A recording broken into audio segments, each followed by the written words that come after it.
All right, cool. I think we're live. So I'm going to finish. I'm underwriting one, and then I'll take a look at yours. But as far as making offers on the MLS goes, and I'll show you. Maybe I'll make one here in a second to kind of show you how I do that. I just run the numbers. I don't. Again, we make a lot of offers, especially for MLS ones. Honestly, a lot of the reason why cash buyers are getting stuff is, how do you beat people? You beat them. Obviously, you're not going to provide the right price.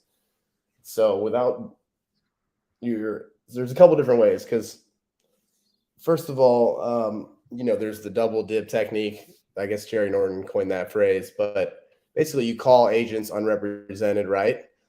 So the idea is that you either give them the buyer's agent's commission, so they can get twice as much. So some agents won't do that. They believe it's a conflict of interest. They're representing their client, so they don't feel that it's maybe ethical or moral, even though it's legal. So some of them don't want to do it. So what they do is what you should do is you should say, well, can somebody in your brokerage represent me? Because that way somebody in their brokerage will be able to split that fee with them. So it still gives you the edge, because they do, whether they say that it's a conflict of interest, most of them want to get more commission. It's just natural. So second way, obviously, to make your offer more appealing is to shorten your inspection time. Now, if you're not actually, so we mostly make our offers on market in Salt Lake City, which is where I live in Atlanta, but Nathan's business, and they're out of Salt Lake City. So we actually have a broker that we've partnered with, and he makes our offers for us. We write them up and do everything for him. He just emails it out. We go represented, but he is willing to throw away his percentage because he wants to partner on the deal, potentially buy it, whatnot. So it's a little different, but either way, it's the same principle. But the way that we win deals is that we're really aggressive with the earnest money. Sometimes we'll go 20,000, stuff like that. And that's not an option for everybody. So I understand that. But usually a really aggressive earnest money, and then an aggressive due diligence period of, as shorter the better. So if you have somebody lined up that can go and do it, I would say, it's tough though, because you're trying to do something different with it. We're trying to buy it and flip it, so we can go and inspect these in 48 hours. And then also we do, 7 close. We can close in 5 days. So, that's unfortunately what you're competing against. So, that's maybe why, you're getting beat a lot, and we get beat too. So, we get beat all the time. That's just the way it is. But that's why you have to make an offer that makes sense, so that somebody would easily go, oh, well, shoot. Yeah. Let's do it. So let me just, I'm running these comps for this person right here really quick, and then we can look at yours. So this one I don't have photos yet. What I'm trying to do, what we do, this is an off-market one, but we give I try to get a preliminary offer range to them, and they call back. So they get the information, timeline, reason for selling, a little bit of condition, property, as much information as they can. They bring it to me, and then they go back and say, okay, all right, well, let me go to underwriting. And then I give them a range. So let's say that this house could sell for $700. And then I run my numbers off the information I have. Right now it's hypothetical. I don't have any photos, so I can't give a real number, or let's just say it's worth 500. They want 400. It doesn't matter what they want. I'm going to underwrite it the same way. So maybe they want 550. Who cares? I look at the photos. The house needs, $35,000 worth of work. If we buy it, we run numbers as if everybody uses hard money, 12%, 2 points, 15% down. There are other people that get cheaper money, 8%, no point, 1%. That's fine. But that's, again, you should, you want to have you want to know who's buying it. So you want to run their numbers based on what you think, what their numbers are. But we run it like this. Most agents right now, 2.5. I mean, you could probably get this is buyer's agent's commission on both sides. So basically for this one, we'd be looking to wholesale it. So let's say it needs $35,000 worth of work.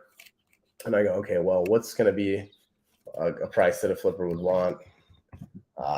So I try to look at the return on the money. So for me, it's like, okay, 350. If somebody was to, be using hard money, I mean, this is a great deal, right? And then say we got under contract at 350, and I would run the number on the assignment fee. I mean, obviously, if we had a deal like that, I'd be looking at what the net profit, right? That's important, right? What's the person going to make? But really, what does it cost them to do it? So let's say they're using these numbers, 15% down. They got to bring $56,000 first. That's a lot of scratch there. 35,000, right? So that's a total of basically 91,000. So the return for them would be pretty good, almost 50%. That's a good return for anybody. So I don't look at the number at net profit and go like, oh, 25, 35. Like I look at the return on the money. But anyway, so for this one, this hypothetical, right? And I'm going to underwrite it here in a second, but so I'm like, okay, that's honestly like 375. That would probably be the max offer that we could even like make for ourselves. Maybe 360 at this price point with this kind of money. If this was true, right? If I had the photos, didn't need that much work. So I would basically go back to him and I would say, if I try to figure out what is my max offer that I believe I can make and then still squeeze a fee in, right? So if I think it's 360, so then I'm going to go to, when they have the preliminary call, they're going to go back and say, hey, underwriting, before they get photos, right? They make a quick touch. They go back in 5-10. They say, hey, can I call you back in 15-20 minutes? They call back in 5-10. They say, hey, it's not a final number yet, but I'm talking to underwriting, or I'm talking to my partners, my money partner, my deal partner, whatever you want to call it, and say, hey, I'd really, right now, yeah, unfortunately, they want to be around like 320, 325. Is that a number you would think? No, that's not going to work for me. Okay. And then from there, right, maybe they wanted 400 and they might hang up on you. But if you're like, hey, listen, is there anything else you can tell me about the property that you didn't share? Yeah, I redid the driveway, or I forgot to tell you this. Okay, cool. How about, also really, that's underwriting. My partners are really trying to protect the money. Obviously we started low. I want to work with you. You said you're at 4, we're at 325 right now. I mean, is there any wiggle room for you? I mean, I want to work with you. I want to get to where we need to be. So see if you can get them down a little bit. I can do 470, 375. Okay. Like, all right, cool. So they say, well, great. Let me send you a link, send the photos I asked you for. And then once I get those, I'll give you a call back. And then you go back. And basically you go back and forth with them, knowing that my highest number, he's at 375 now, right? I know I can be up to 360. So you just go back and forth. And you just keep going back to your money partner and say, well, and instead of just coming up, so you try to get something in return. Like, okay, well, if I come up to that number, like, are you going to give me my 10 days inspection? Yes, I'll give you 10 days inspection. Okay. I need 30 days to close. Okay. Are you going to, it's not even about, it's just about believing that they're stretching you as far as they can, as well as you're getting something in return. Say, hey, well, you mentioned that you got a lot of stuff to clean out. You're like, normally we'd clean out, but if I'm going to come up 370, you got to leave it completely clean, completely cleaned out for me. Okay. I'll clean it out for you. Whatever the case, right? So you don't want to just come up for nothing, because then they just feel like, oh, well, he can keep coming up. He can just keep coming up, So you got to get something in return, whether it's value, it doesn't have to be money. It has to be something else, right? Because all they care about is the number. So that's the back and forth. And really what it does more than anything is it demonstrates to you that this person is very serious. They're interested in selling their home. If they're willing to have that back and forth and don't hang up the phone, that's a good sign. So, that's the reason we go through that process before we go. And then, once you're stretched and you're at your number, if they stretch you all the way, then you just write the offer up and say, hey, listen, I totally understand. It's a shame we couldn't get it done. No problem. I understand. That sounds like it's going to be a no. I'm going to write the offer up and send it to you anyway. And that's it. I mean, and then you just follow up. Or if you wanted to, you could take the offer off the table and say, hey, listen, I understand. This offer is good till the end of the day, but if not, we'll just move on. And then you can still follow up anyway. So that's pretty much the strategy that we go with. It's pretty effective because it weeds out people that are not really motivated. Because like a lot of the problems that people that bring deals to us is the person's like not really that motivated. If you ask them, hey, what's going to happen if you don't get this price? Oh, I just keep living here. Okay, well then that person really doesn't need to sell. We're targeting a very small demographic of people that need to move quickly, have a reason to sell quickly for cash. So most people who are listing, they go the traditional route. They get a realtor, they put it on the MLS. And even so, a lot of people that are in a pinch and their house needs work, they don't know a better way. So they list it anyway, but they still need you to move fast. They still need the convenience, and they're willing to trade a little bit of equity for speed and convenience. So that's why it's really, you have to make a whole lot of offers to kind of get where, to get deals. Unfortunately, it's although you do hear about a lot of people, right? My first deal ever, I made an offer and I made $150,000. That's just not everybody, You know what? I'm going to underwrite this one later. So let me just look at what you got here. So 1612 Pregame Street. So this is listed, right? Yes. Okay. Well, let's take a look at it. Zillow active. Okay, Charlotte. Do you live in Charlotte? Where did you tell me you were, Wilson? New York. New York. That's right. Yeah, but I'm working there virtually. Okay. Okay. Look at that. You found a good ugly one. Look at that. Perfect. So this one has a little structural problem. Yeah, like foundation? Yes. Okay. Do you know if the house is on a slab or if it's on footer or is it on a crawl space? Or let me see the year built. 1932. So it's probably like pier and beams. But okay. So it's probably not on a slab then.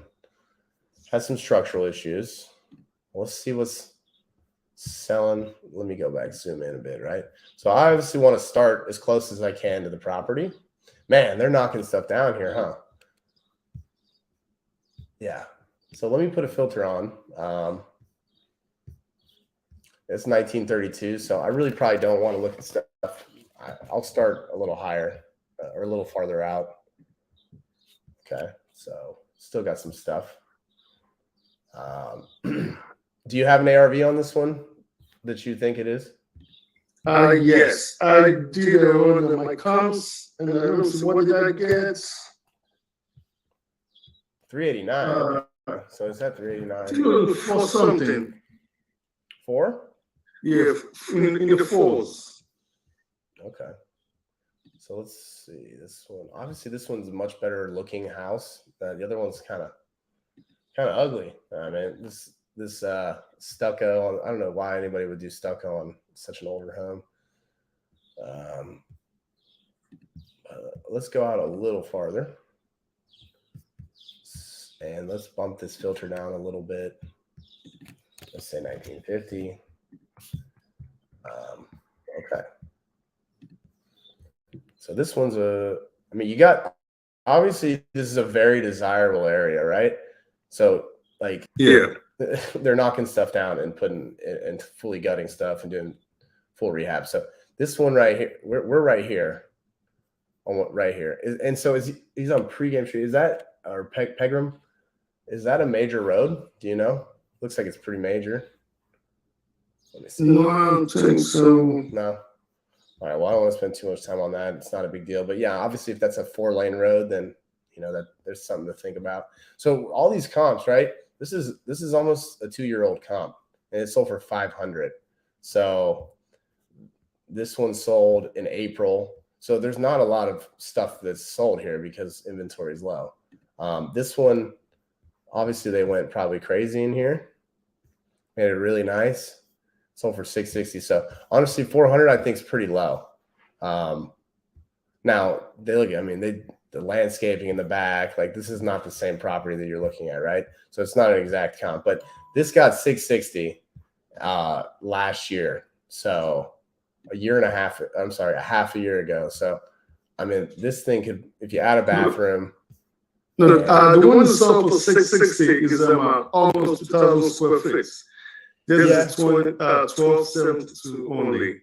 Yeah, no, I understand that. And square footage definitely matters. But when you're talking about this area and how desirable it is, if you do a really good flip right now, right, we're in a crazy time. I mean, people are coming off of appraisal and paying the appraisal gap. If it appraises for 5, they'll still pay the difference just because the rest of the people in the neighborhood, people are so desperate for the inventory. So, I mean, it's crazy that you would run numbers that way. But let's just say, so now I'm going to put my spreadsheet out. Let's say, so 400 is too low. I definitely don't think, I think you're pretty low. I'm saying 600. No, I think my ARV was about 460 or something. Well, that's going to be a problem. So you're running your numbers.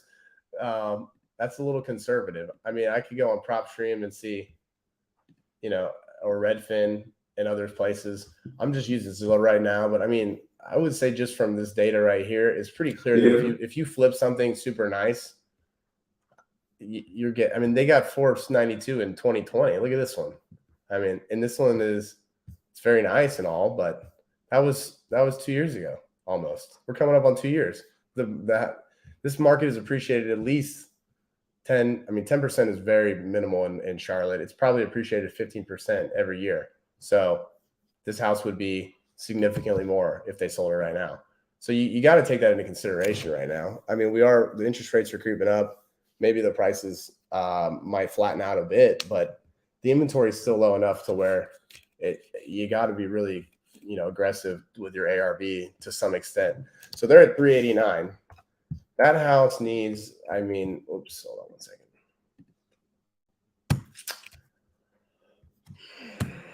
Let's see.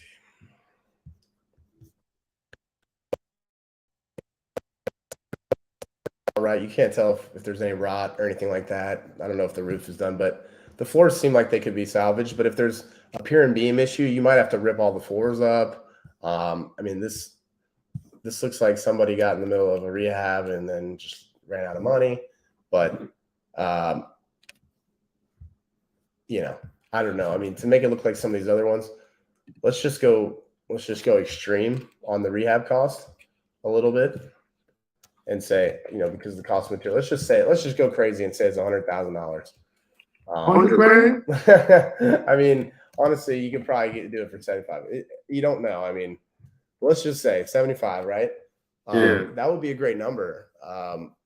If you were going to buy it and flip it and then resell it, and you had an agent listed for 2.5, and then the buyer's agent gets 2.5, and you did it in let's do 6 months just to push it out a bit. It's saying you'd walk away with $74,000.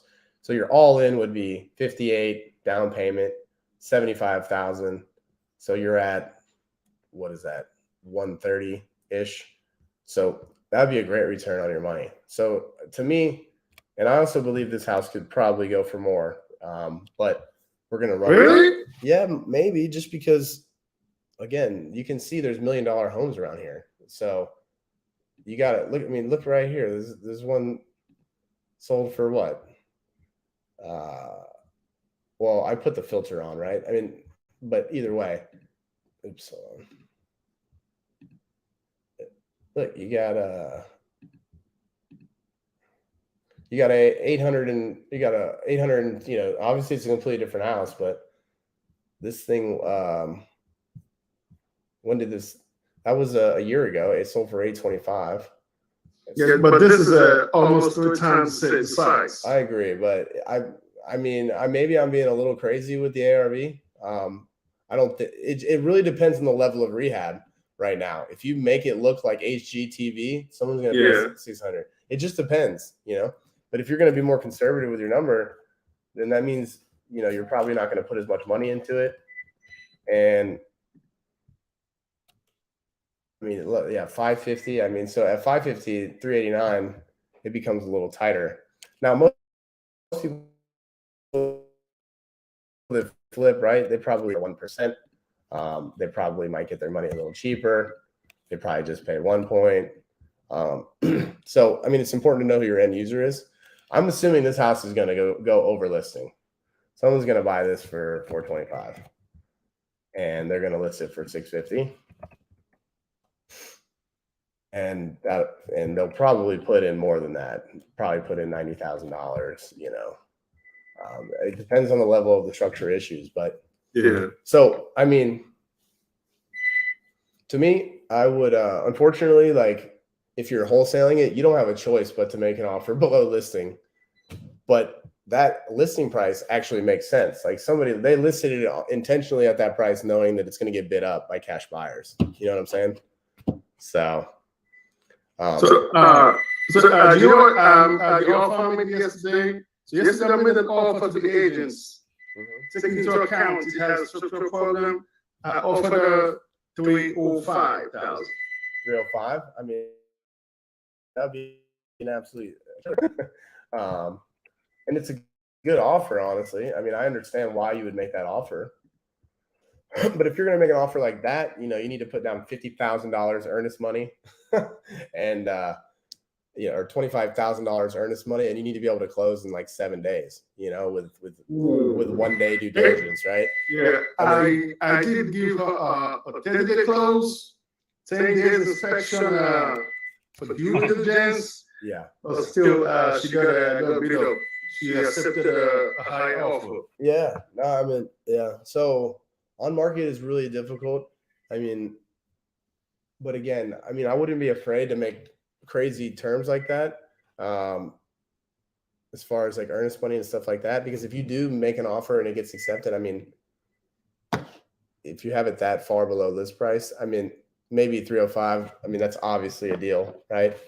But if you had to go in for this similar property, what was the offer going to be like? If this was in like Utah and I had, and we had the same kind of boots on the ground, I probably would have gone honestly slightly above listing with it. Above listing? Above, just to be aggressive. Yeah. Yeah. Yeah. I mean,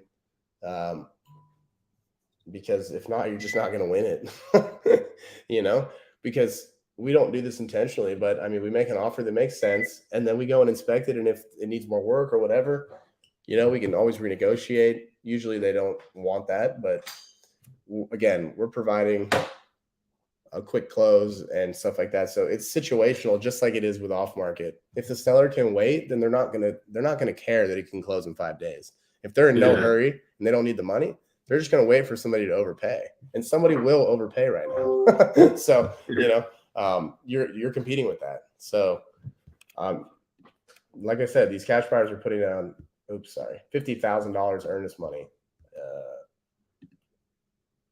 and they're closing in 3 days, with no inspections, but they're making crazy offers. They're making 275, right? And they're just like, well, shoot, if I get it at 275, I don't need to inspect it. I know, I know it's a deal. So I don't care what the earnest money is. I know it's a deal, Yeah. So and then also, you have other people. I mean, this isn't a multi-unit, but we make a lot of offers on multi-units.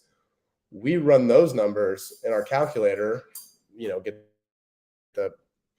what is the cash on cash, all that. And we make offers that make sense, somewhere between 8 and 12%, 6 and 12% cash on cash.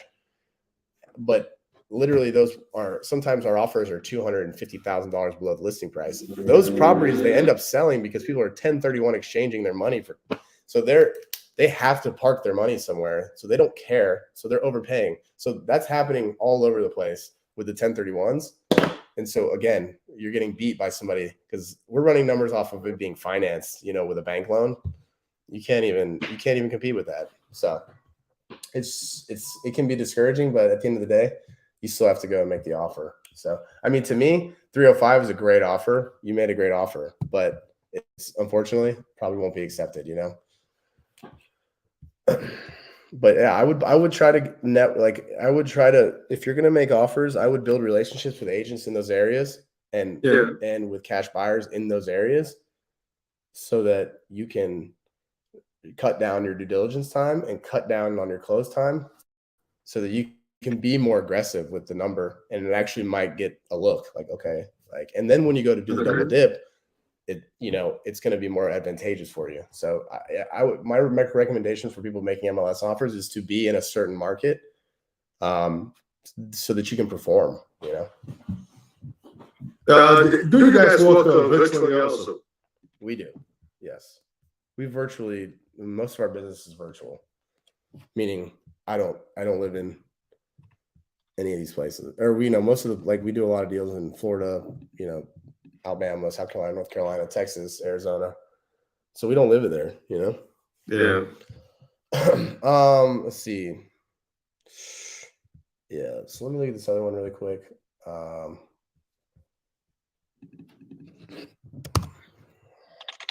So are you doing any cold calling or anything like that, or are you just strictly making on market? Yeah, on markets. Yeah, no cold calling. Okay. Well, we are doing this all in one program. It's like $100 a month. If you're interested in it, it's a 10 line dialer. We'll give you lists to cold call that are in markets that are good, like Charlotte, Tennessee, Nashville, Atlanta, Denver. Places where if you get a deal, it's good. We made a video about it. You can look into it if you're interested. Off markets. Yeah, I mean, it's just we're providing it so that, because we try to underwrite deals a lot and stuff, and most people bring deals that are too high or whatnot. Yeah. So eventually, these calls are going to turn into those people that are in those programs that we've basically started this week, and it's going to be those guys bringing offers that they're working on from the cold calls, and then we'll underwrite it. And then, so that you can feel really good about the offer, right? And if they don't accept it, it's fine. You don't want somebody to accept an offer that you can't move. So we see that a lot. It's too high, you can't move it. The seller gets upset and makes everybody look bad. So the idea is to cut that out. So price cut, $49K. I'm assuming that whenever I see price cuts, it's usually because financing fell through or something like that. So something like this, I don't know when it went back. I'm assuming it went back. Let me see. So stuff like this, okay, I had a pending sale and it fell through. So this person may be in a time crunch, possibly. So someone like this, you would want to make an offer that can close in a few days, right? Because they listed it on March 11th. Or I'm sorry, they listed it on February. So they're getting tired of this. I mean, obviously not, though, because 323 was a while ago.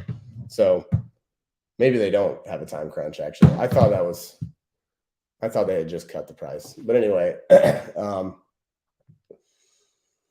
is this for sale by owner? No, it's listed by an agent. Okay, I got you. But yeah, so this one, I mean, let's see. So it looks like this person just has it listed crazy high, like outrageously high. So let's see. This one was in 422. I mean, that was this one brick? I can't tell. Looks like it's brick too. Okay. So this is like a really good comp. I didn't see the square footage in the other one. I think the other one was smaller, but this just sold for 420. So this person originally basically listed their house for what it should sell for after it's fixed up. Now, this to me looks like it was probably just it might be a flip. It looks like a homeowner that just took really nice care of their house, right? It's not like somebody flipped this or anything. Well, maybe. I don't know. It's really nice. So this just got 420. So that guy's out of his mind at 350. So let's just base it off 420. Sorry, 420.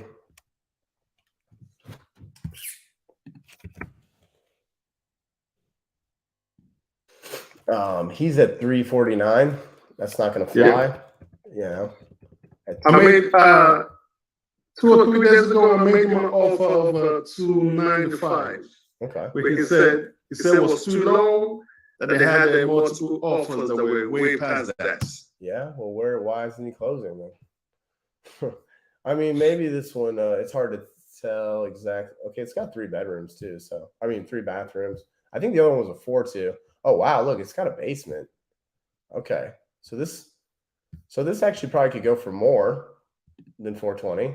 I don't think that other one had a basement.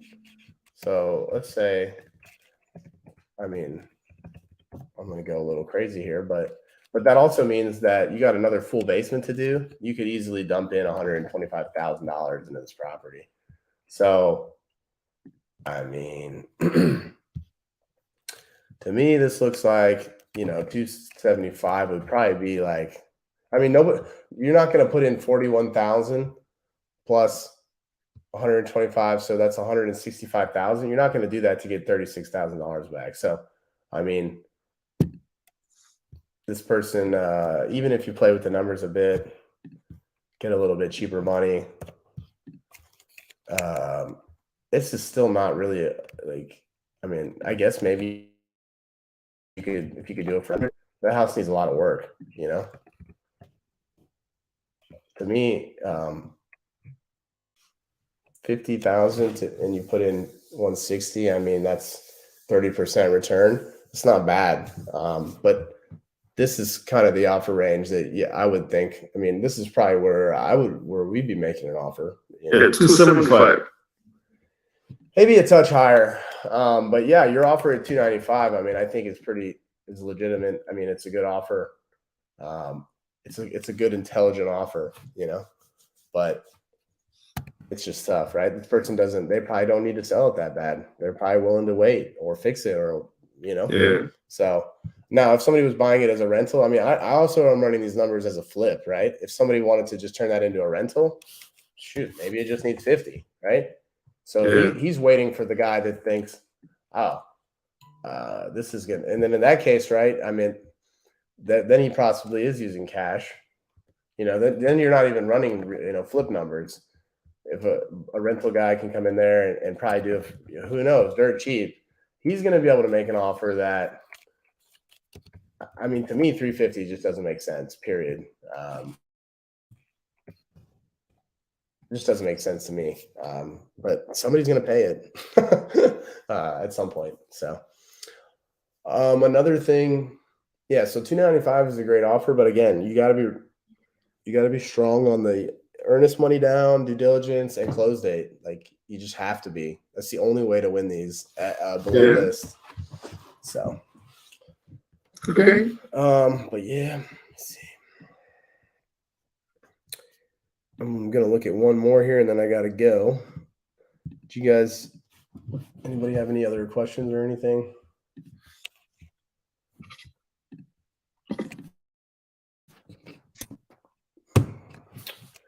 This is for Dalton. Can't talk. 30K rehab, rented for 800, asking 60. Okay. So, okay. So walking in New North Carolina. So you think if I have to reduce the closing time from 30 days to 20 days, and the inspection from 10 to 5 days, does that make sense? I would say, honestly, the close date needs to be aggressive. 10 days. 10 days. Yeah. Ooh. Maybe 14. Yeah. 2 days inspection, and $10,000 absolute minimum for earnest money. So, that's my opinion, but that's, man, one of these, is this a row house? So if this thing's rented, then I don't really care as much about what it's worth. So I'm going to just pull my calculator out. This is my long-term calculator.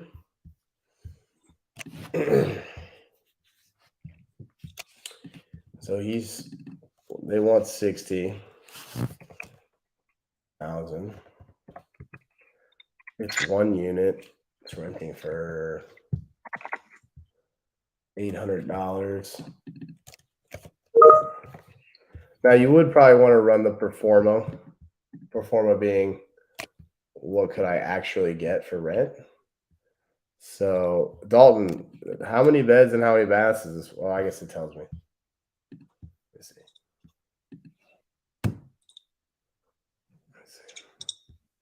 3.2. Okay.